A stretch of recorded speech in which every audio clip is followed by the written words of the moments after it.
Queríamos ver algo de discernimiento. ¿En qué consiste el discernimiento? El discernimiento consiste en distinguir lo verdadero de lo falso, lo auténtico de lo no, lo precioso de lo vil. Jeremías 15:19 dice así, una frase que es como una síntesis de lo que es un buen discernimiento. Jeremías 15:19 dice, si eres capaz de sacar lo precioso de lo vil, tú mismo serás como mi boca. Es palabra de Dios, ¿eh? A mí me fascina este texto. Si eres capaz de separar, de discernir, de distinguir lo precioso de lo vil, lo auténtico, lo noble de lo falso, la verdad del error, tú mismo serás como mi boca. Palabra de Dios. Me gusta esta definición para definir el discernimiento. Ahora, el tema es un tema para dar un seminario de discernimiento de 2 o 3 días por lo menos, ¿no? Sobre este tema, sin salir de aquí. Y entonces yo me veo acosado por el tiempo y darle algo que tenga sentido, no dar una cosa mutilada y que quede colgada, que no sirva para nada.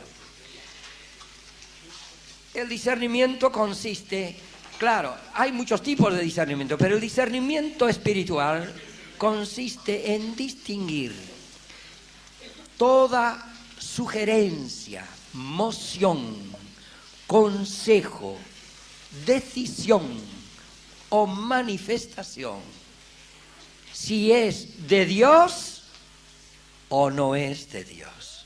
Si a mí me dan un consejo, ese consejo viene inspirado por Dios o viene inspirado por otra fuente que no es Dios. Y de las fuentes que no son Dios podemos distinguir 3 fuentes. Nuestra carnalidad mociona, nos induce, nos invita, nos inclina, nos sugiere, nos hace sugerencias. El Espíritu Santo hace sus sugerencias. El mundo también hace sugerencias. Y el demonio no te digo nada. Entonces yo tengo que distinguir. Si tengo una emoción y estoy por tomar una decisión, si esa emoción, ¿de dónde viene esa emoción? Porque si es de Dios, sigo derecho. Pero si no es de Dios, yo tengo que rechazar esa emoción. Y si no es de Dios, aún tengo que distinguir de dónde viene eso.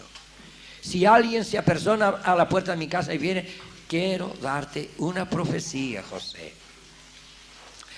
Me dijo el Señor, te dijo el Señor, yo te lo escucho decir a vos, por las dudas. Me dijo el Señor que tienes que ir a evangelizar a la China o a la India. Y que no, que agarres el equipaje y te vayas corriendo. Ahora, ¿yo debo hacerlo o debo discernirlo?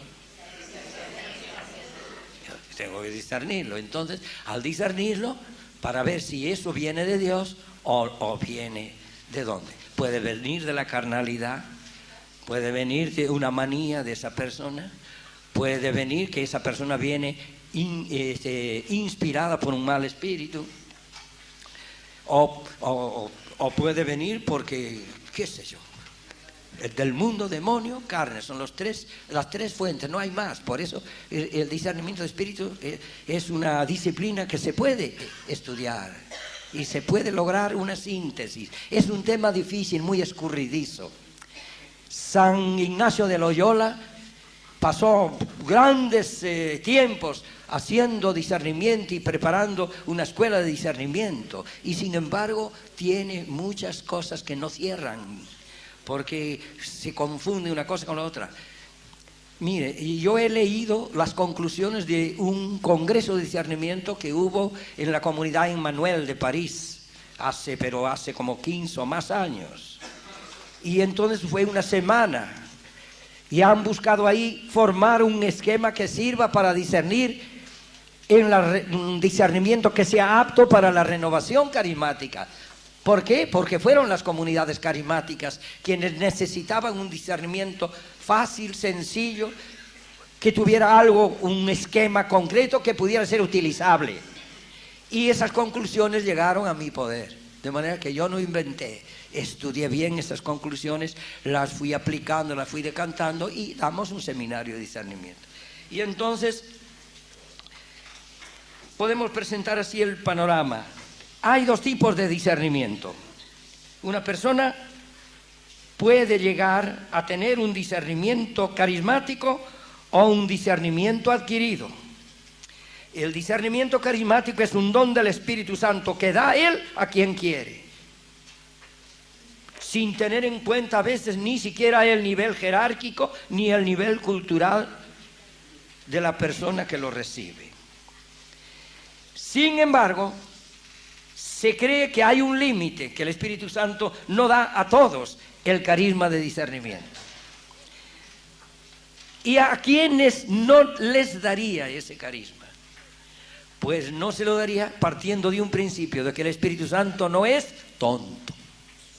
Entonces no le daría el carisma de discernimiento a personas que no fueran creíbles, o a personas emocionalmente enfermas, personas emocionalmente inestables, ¿entienden?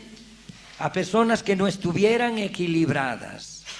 Le dará un discernimiento personal para su vida personal, pero no un discernimiento que sirva de carisma para ser utilizado en la comunidad.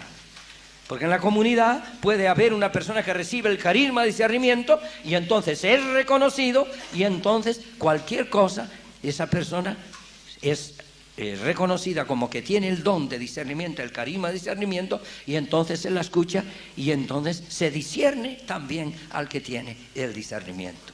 Porque también hay un discernimiento comunitario.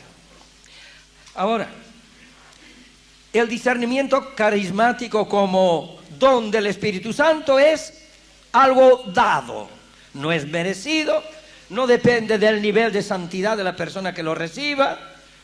Lógicamente que tiene que haber un mínimo de nivel de santidad, porque Dios no pone como obreros a los muertos, sino a los vivientes. Hay un límite. El muerto no sirve como obrero, no puede permanecer en el andamio de la obra de Dios.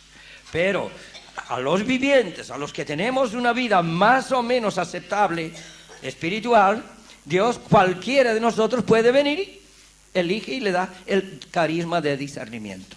Ahora, ¿en qué consiste ese carisma de discernimiento? Vamos a dar una definición.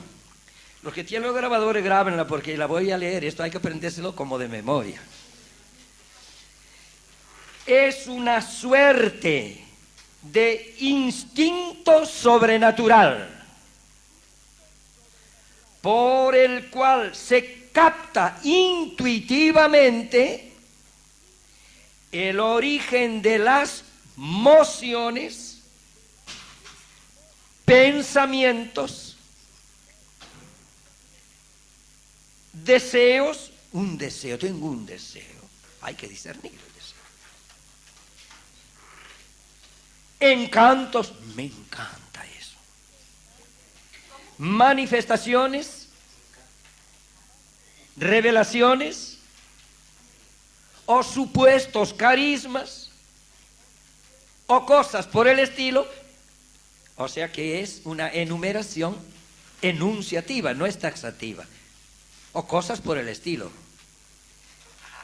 que se nos aparecen, sentimos, entra en el orden de los sentimientos también, o escuchamos, oigo voces, o escuchamos, o escuchamos. Repito ahora una lectura corriente. Es una suerte de instinto sobrenatural por el cual se capta intuitivamente el origen de las mociones, pensamientos, deseos, encantos, manifestaciones o supuestos carismas y cosas por el estilo que se nos aparecen una aparición, sentimos o escuchamos.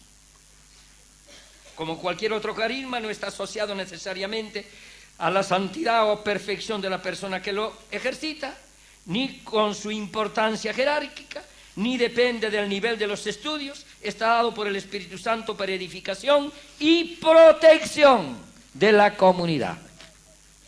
Porque el discernimiento protege la comunidad. Porque si no, en la comunidad se meten esas cosas que entran como gramilla. Algunas de ellas las hemos visto hoy. Entran suavemente, piadosamente, algunas de ellas. Entran piadosísimamente. Y después empiezan a dar frutos que perturban la comunidad. Y entonces, habiendo discernimiento, el Señor da el discernimiento en toda comunidad más o menos bendecida, el Señor da discernimiento. Y se la ve venir, por lo menos el que está a cargo de la comunidad, el Señor le da el discernimiento y se la ve venir como viene la cosa y ataja las cosas. Y después nos encontramos con gran satisfacción que pasa un tiempo y viene la Sagrada Congregación en materia de la fe y nos da la razón, bendito sea Dios. Y nosotros aplaudimos a Jesucristo que nos había advertido de antemano lo que parecía santísimo y no era así la cosa. Y ya que estamos en discernimiento, yo no sé si esto le puede molestar a alguien, pero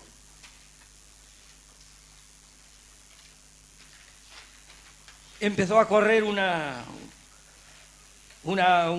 experiencia mística de una persona que hay que darle nombre porque salió en los obsterios romanos. Se difundió como fuego y prendió, y enseguida nos sorprendió porque algunos servidores se entusiasmaron y entra cierto fanatismo.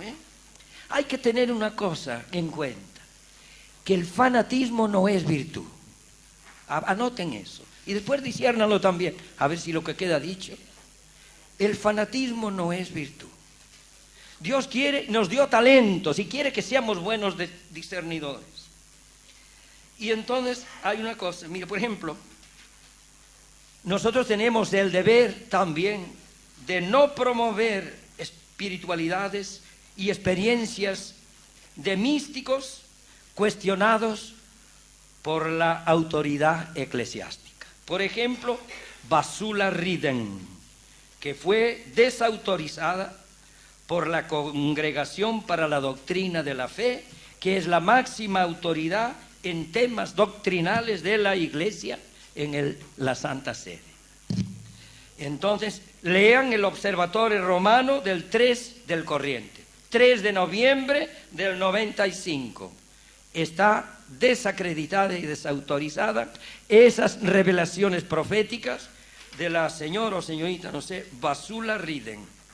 Y como sé que en la renovación entró por algunos lugares e incluso se la promovió por radios, pero ya enseguida se suspendió en la radio María Madre del Redentor.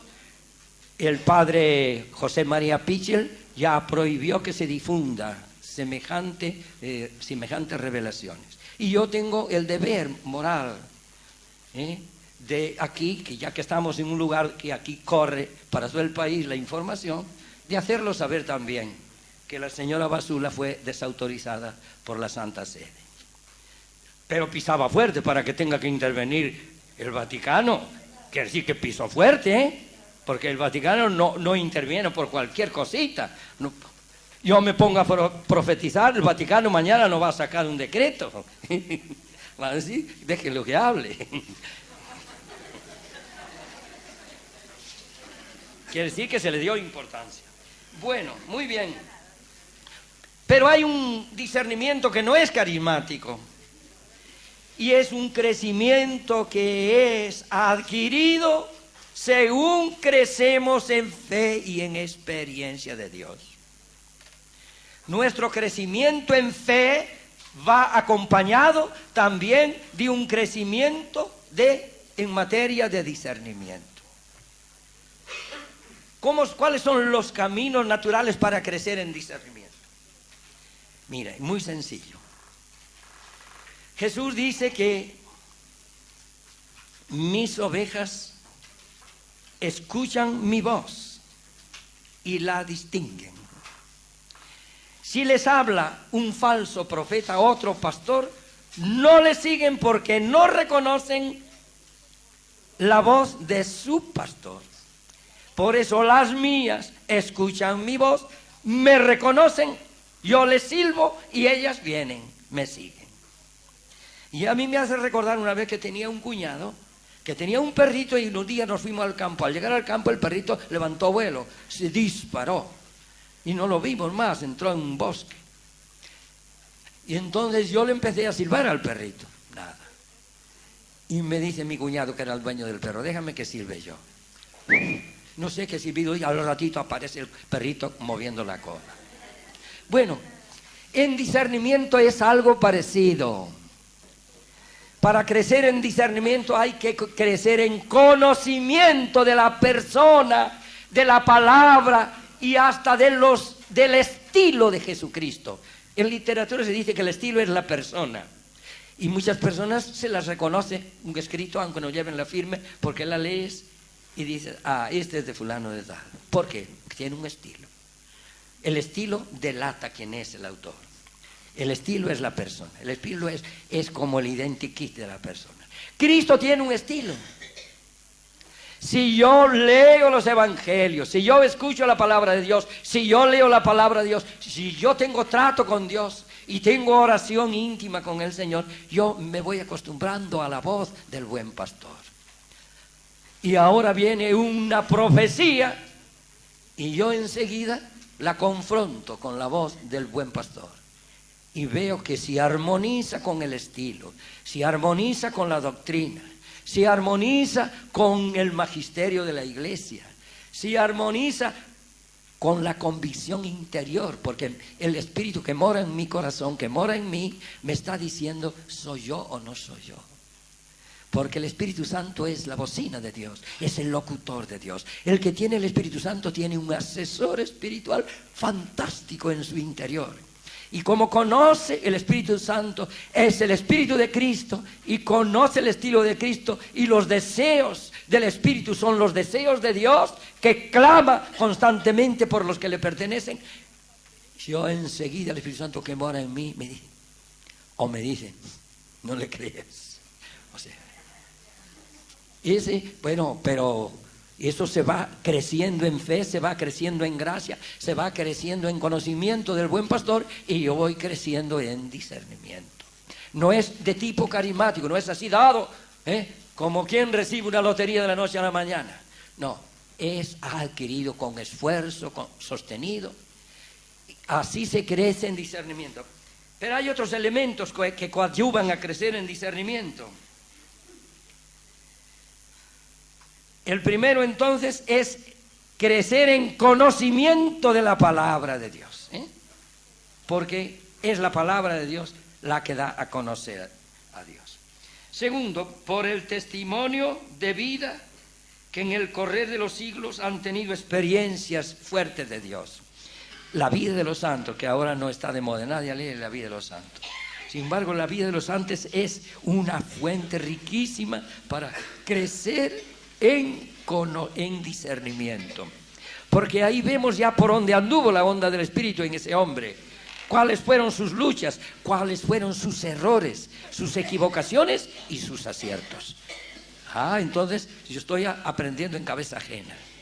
Entonces las autobiografías de los santos, la vida de los santos enriquece mucho el discernimiento de cada uno, porque ahí se ve concretamente por donde fue trabajando la onda del Espíritu. Otra manera de crecer en el Espíritu Santo es nuestra lucha diaria. Se llama la experiencia. Los que tenemos o tienen mucha experiencia en el combate espiritual, en aciertos y errores, van adquiriendo una maestría, una capacidad de distinguir lo que es de Dios de lo que no es de Dios. Otro camino que nos ayuda a crecer en discernimiento es relacionarnos con personas muy crecidas en la fe, muy afianzadas en la fe. Esto parece que no fuera muy moral decir, yo ahora tengo que elegir como amistades personas crecidas en la fe. Y los que no son crecidos en la fe, los dejo en banda. No es así. En realidad, todos los que se han relacionado con santos también recibieron una fuerte sacudida de santidad. Ustedes ven que donde hay un gran santo, alrededor de ese santo es como un hongo, donde alrededor de ese hongo crecen muchos honguitos. Y porque ahí hay sustancia orgánica, ahí hay alimento. Entonces ustedes ven que donde hay una lumbrera de un santo hay muchos santos alrededor. Donde hay personas crecidas en fe, alguien tiene una fuerte formación de fe o un cierto atractivo de fe que hace que alrededor de esa persona vayan creciendo otras personas en la fe. Entonces, para crecer en fe, para crecer en discernimiento, es conveniente relacionarse con personas experimentadas y crecidas y de fe probada. Ahora, muy bien, yo tengo que desprenderme de las otras. Si yo me relaciono con personas que son superiores a mí en fe, yo tiendo a crecer, porque uno tiende a acercarse a los que se relacione con ellos. Si yo me relaciono mucho con personas muy inferiores a mi fe, esas me tironean para abajo. Si tú empiezas a tener amistades que no tienen fe, amistades paganas, amistades que te tironean para abajo, y entonces tu fe puede resentirse, porque esa gente te tironea para abajo. Entonces, ¿cuál es lo ideal? Mientras yo me acerco a los que andan mal de fe, para eso es el servicio apostólico. Si no, no haríamos ninguna actividad apostólica. Mientras yo echo la mano a uno que va por la zanja, yo me tengo que sostener de otro que está mucho más afirmado en la calzada. No sea que el que va por el zanjón me tironee a mí y me lleve también al barro. Entonces, los trabajos apostólicos con personas que andan muy mal de fe, son personas, por ejemplo, que están muy alejadas de Dios, no podemos hacerlo solo, tenemos que hacerlo en comunidad y desde la comunidad, porque la comunidad nos protege, la comunidad nos sostiene. Pero si me voy como un francotirador yo a hacer apostolado por mi cuenta, yo corro grave riesgo de quedar enganchado. En algún lugar puedo quedar engarzado. Por eso el Señor los mandaba de dos en dos, en comunidad. Pero no los mandaba de dos en dos, muchacho y muchacha. Que también hay que discernir ahí cómo se va. Bueno,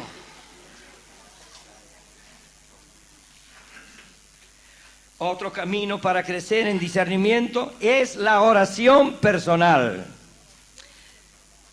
La oración comunitaria no alcanza para crecer en discernimiento. La oración carismática, por muy bella que sea, por muy en el espíritu que sea, no es suficiente para crecer en discernimiento. Para crecer en discernimiento se necesita más, además de la oración comunitaria, se necesita oración personal, es decir, tener trato íntimo, personal con el Señor en oración, bien individual y personal, a veces aburrida, somnolienta, bostezante y hasta creyendo que estamos perdiendo el tiempo. Pero es sumamente necesaria esa oración. En la oración comunitaria, unos nos ayudamos a los otros, es una oración masiva. En la oración personal aparecen siempre tres cosas. Siempre aparecen tres elementos. Aparece el Señor, tú y la conciencia. No puedes esconder el pecado. Cuando estás a solas con el Señor, en una oración personal, es imposible que no aparezca la culpa donde está la culpa. Enseguida aparece si hay culpa, o sea, aparece convicción de pecado, o bien consuelo de justicia, o sea, convicción de justicia. Porque el Espíritu Santo convence de pecado donde hay pecado, pero también convence y consuela de justicia donde hay justicia. Entonces esa oración personal lleva sostenida, perseverante, día a día, año a año, eso, combinado con la palabra de Dios también, sostenida, perseverante, día a día, año a año, es imposible que no crezcas en discernimiento. Que te vengan ahora con cualquier bocado raro, enseguida te lo ves venir. O sea que el discernimiento es eso. Así que ya hemos dado las pautas para crecer en discernimiento. Ahora, hemos dicho que hay 4 fuentes o 4 orígenes o 4 espíritus que nos mocionan, que nos bombardean, que nos llaman, que nos convidan, que nos invitan, lo que sea. Y son, primero, el espíritu del mundo. El mundo tiene un espíritu, pero es un espíritu muy particular. El espíritu del mundo no se puede identificar, no se lo puede exorcizar, porque no es un espíritu vivo, no es una identidad. Son pautas culturales del mundo, son criterios del mundo, son moldes de este mundo, sobre los cuales dice Dios que no hay que calcarse en los moldes de este mundo tenebroso. Por eso al espíritu del mundo, pero el espíritu del mundo influye y bombardea. Hay otro espíritu. Ahí, bueno, quiero terminar con lo del mundo. El espíritu del mundo es contrario a Dios. Capítulo 2 de Primera de Juan. Dice, no améis al mundo, ni lo propio típico del mundo, porque el que ama al mundo, el amor de Dios no puede estar en él. Hay un antagonismo entre Dios y el mundo. Es ese mundo por el cual Cristo no quiso orar en la oración sacerdotal. Padre, no te pido por el mundo. 3 veces Jesús repite que no ora por ese mundo que yace en poder del maligno y que ya tiene su príncipe. Jesús no quiere orar por ese mundo, ya está juzgado, ya está condenado. Y ese mundo no es el hombre. El mundo es una cultura mundana, es la mundaneidad. Son las pautas, los criterios del mundo, los eslogans del mundo, hasta una piedad afectada del mundo. Eso es de lo que hay que cuidarse. No améis al mundo ni lo que hay en el mundo, porque la concupiscencia de los ojos, la concupiscencia de la carne y la jactancia por el poder y las riquezas no son de Dios sino del mundo. El mundo con sus concupiscencias pasará, pero el que cumple la voluntad de Dios permanece para siempre. Eso es palabra de Dios, ¿eh? Hay que aprendérselo de memoria. Pautas del mundo. Ahora muy bien, está el espíritu carnal. ¿Qué es el espíritu carnal? El espíritu carnal es ese espíritu natural. Ese sí tiene identidad. Ese es el espíritu con nombre y apellido de cada uno. Yo tengo un espíritu natural. Puedo ponerle el nombre espíritu de José Torres, con minúscula, porque es el espíritu personal. San Pablo distingue muy bien el espíritu con minúscula, el espíritu del hombre, al espíritu con mayúscula, el espíritu de Dios. Ese espíritu con minúscula es el espíritu natural mío. Puede ser tan carnal o no, según la intensidad de presencia del Espíritu Santo que haya en él. Porque el Espíritu de Dios viene a nuestro espíritu, se une a nuestro espíritu, satura nuestro espíritu personal. Y si la intensidad del Espíritu de Dios es muy grande en mi espíritu personal, mi espíritu natural ya está cualificado, ya está elevado. Entonces, una persona que tiene mucho del Espíritu Santo casi no puede distinguir cuánto es del Espíritu Santo y cuánto es de su espíritu personal. El Espíritu Santo en estado de distinguir cuánto es del Espíritu Santo y cuánto es de su espíritu personal. El Espíritu Santo en estado de pureza máxima no lo vamos a tener nunca. Ni los más grandes profetas, ni siquiera los profetas de la Biblia. Porque aún los profetas de la Biblia aún hablando y aún escribiendo bajo la efusión y la inspiración del Divino Espíritu, llevan incluso la nota y la marca. El Espíritu de Dios viene a nuestro espíritu, pero lo satura, lo cualifica. Y yo no sé cuánto hay del Espíritu Santo en mi espíritu, y menos voy a saber cuánto hay del Espíritu Santo en el tuyo. Pero si por los frutos se conoce al árbol, según lo que fructifica de ahí, yo voy a advertir más o menos por dónde viene la onda de Dios. Supongamos que aquí ahora hay una profecía en la asamblea y dicen: esto dijo el Señor, esto dijo el Señor,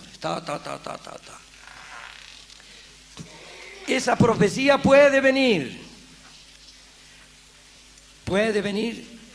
de los criterios del mundo, inspirada por criterios del mundo. Vio televisión, escuchó la radio, se embotó y ahora viene y se da un mensaje inspirado en esos noticieros, en esos noticiosos. He escuchado de esos mensajes, y esta profecía se ve que escuchó la radio, tiene el informativo porque está dando la noticia que escuché esta mañana yo por televisión, y ahora lo da como un mensaje profético. Y bueno, ese viene del mundo. Ahora puede venir un mensaje del espíritu maligno del demonio, y puede venir un mensaje del Espíritu Santo, del Espíritu de Dios. ¿Qué tienen de parecido y qué tienen de diferente esos? Lo que tienen de diferente es que si el mensaje está inspirado en criterios del mundo, o es de la carne o de la piedad humana, que puede ser también. Yo vi un silencio lindo en la oración y se viste es oportuno.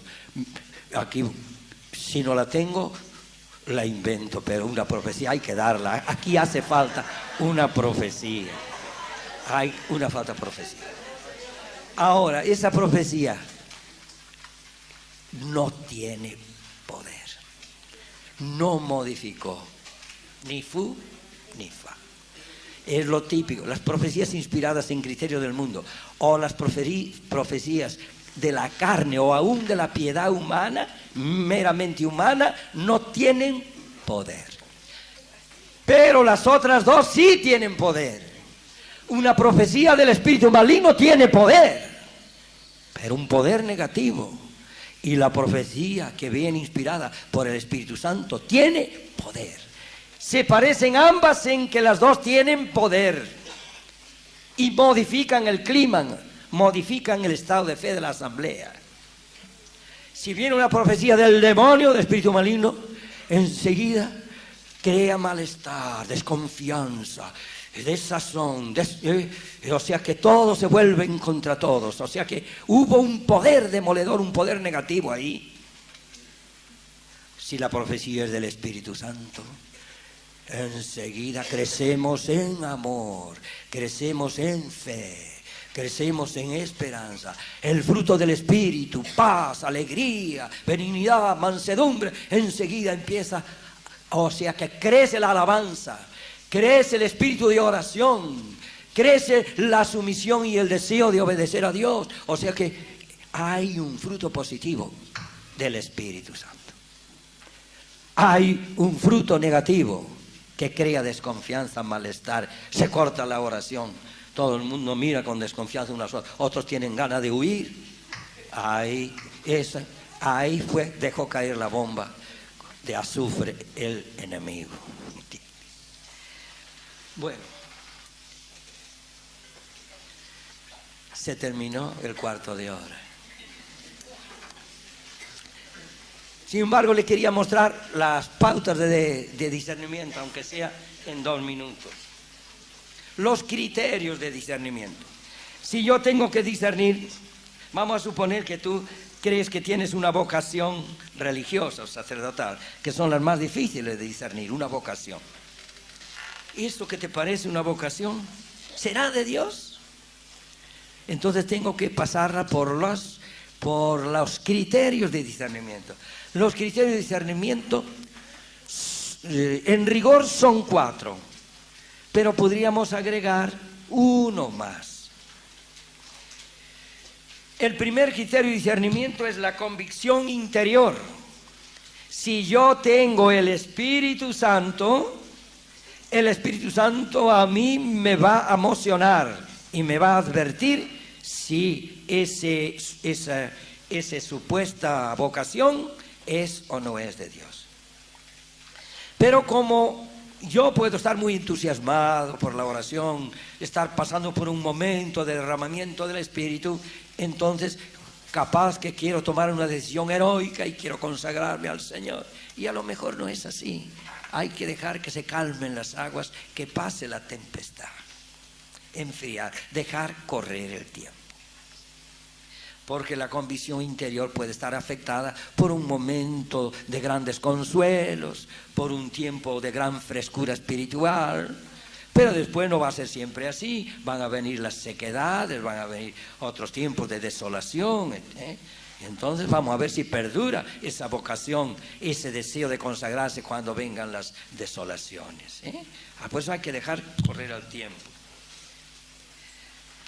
El segundo criterio de discernimiento es la palabra de Dios, escrita. La palabra de Dios ya es del Espíritu Santo, ya está discernida, ya está canonizada, ya es de Dios, no se la discute. Es de Dios. La palabra de Dios escrita ya es de Dios. Entonces, todo lo que está en fricción o todo lo que está en contradicción con la palabra de Dios no puede nunca ser del Espíritu Santo, porque la palabra de Dios sí es del Espíritu Santo. Y si alguna otra manifestación, consejo, revelación o decisión o supuesta vocación está en pugna con la palabra de Dios, no puede ser del Espíritu Santo. Pero la palabra de Dios necesita ser bien interpretada. Y no es fácil interpretar plenamente la palabra de Dios. La palabra de Dios tiene que ser interpretada. Miren, el demonio tentó a Jesús con la palabra de Dios. Ustedes ven las tentaciones en el desierto. ¿Con qué lo tienta? Con la palabra de Dios mal interpretada. Y Jesús, ¿cómo se defiende y lo vence? Con la palabra de Dios bien interpretada. ¿Quién puede interpretar correctamente? ¿Quién puede interpretar con absoluta legitimidad y autoridad la palabra de Dios? La Iglesia, el magisterio. Y entonces tiene que estar una decisión importante, tiene que estar en armonía con la palabra de Dios y tiene que estar en armonía con la palabra, con el magisterio de la Iglesia y aún con la sagrada tradición. Ahora, muy bien, si se trata de una vocación, imagínense, la palabra de Dios me dice que hay que orar por las vocaciones, me da paso, me da vía libre. Oren, la mies es mucha, los obreros son pocos. La Iglesia, ¿qué hace? Ora por las vocaciones, porque necesita obreros, necesita obreras. Y entonces estos criterios me están dando vía libre, pero yo no puedo agotar ahí todavía. Ahora tengo que ver las circunstancias externas, dejar correr el tiempo, porque no es fácil, Y aún siendo auténtica la vocación, todavía queda por discernir cuál es la comunidad en la que el Señor me quiere. Si es contemplativa, si es activa, si es hospitalaria, si no es hospitalaria. Una vocación realmente hay que orar mucho para que el Señor te vaya mostrando el camino. Porque no es fácil discernir una vocación. Así que, primer criterio de discernimiento, la convicción interior, el Espíritu Santo. Segundo, la palabra de Dios. Tercero, el magisterio de la Iglesia. Cuarto, los acontecimientos externos. El tiempo dirá, el criterio de durabilidad. A ver si perdura esa moción o se extingue. Bueno, con esto, el criterio de durabilidad. Duración, el tiempo dirá. Y para algunos hay un quinto criterio que tiene que también ser consultado: el deber de Estado. El deber de Estado, el Estado. No es lo mismo un soltero que un casado, que un consagrado, que un no consagrado. De esto hay mucho para hablar, en otro momento Dios dirá. Bueno, vamos a pedir al Señor que nos dé para nuestras comunidades un buen discernimiento. Señor Jesús, te pedimos que nos des discernimiento. Tu palabra dice que si sabemos distinguir lo precioso de lo vil, lo perdurable de lo efímero, lo valioso de lo que no tiene valor, que nosotros mismos seremos como tu boca, seremos oráculo de la verdad. Bendito y alabado sea tu nombre glorioso, Señor. Haznos servidores de la verdad. Tu palabra es verdad. Haznos servidores de tu palabra, Señor. Te pedimos que nuestras comunidades tengan un fino discernimiento espiritual. Te lo suplicamos, te lo rogamos, te lo imploramos, te lo demandamos, Señor, porque es necesario, Señor, porque cuántos lobos quieren asaltar el rebaño, Señor. Protege tu redil, Señor.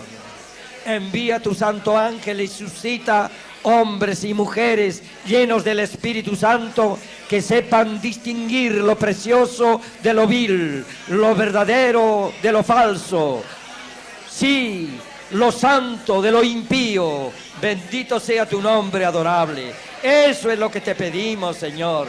Eso es lo que te imploramos. Y eso es lo que esperamos. Y eso es lo que recibiremos. Gloria a ti, Señor. Bendito sea. Amén.